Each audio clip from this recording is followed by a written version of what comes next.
Hi, I'm Christy. I want to talk to you today about who you would see to get a diagnosis. I should remind you that I am not a medical professional. This is not meant to diagnose or to treat. It is for informational purposes only. The short answer to the question of who do you see is most likely it's going to be some form of a doctor. In many cases, it'll be a specialist of some sort. Here in the United States, your primary care manager, your PCM, is a good starting point, and they might be able to give you a diagnosis. If it's something relatively easy or something relatively normal, they might be able to do that for you. Otherwise, they'll probably refer you to a specialist. If it's something that's really complex, they might even refer you to several specialists. It's also possible that a therapist might give you an unofficial diagnosis and then refer you or give you some guidance as to what specialist to see to get a formal diagnosis. This happened to us with my older son.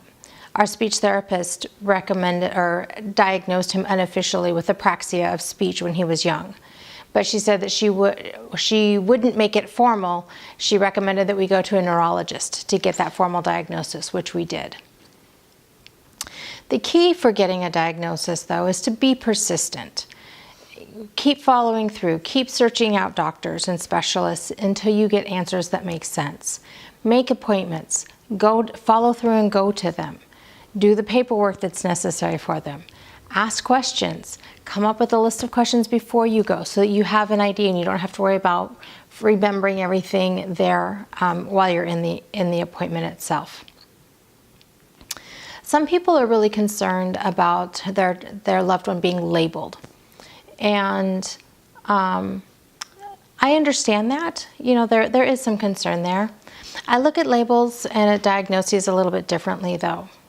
I don't see them as something that defines who my son is or what he's capable of doing.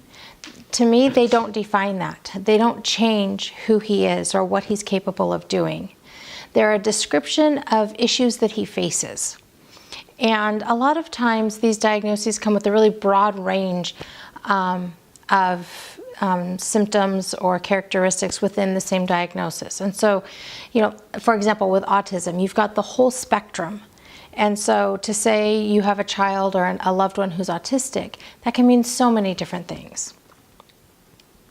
Sometimes a diagnosis can guarantee that you get extra services because you now have that diagnosis, so you have the label, you can get extra services, and it can qualify you for things that you wouldn't qualify for without it.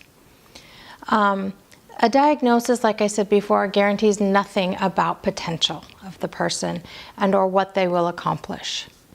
So as you begin this journey to find a diagnosis for your loved one, I hope you'll see, and I hope that you'll be able to agree with me, that life is good and there is never a dull moment.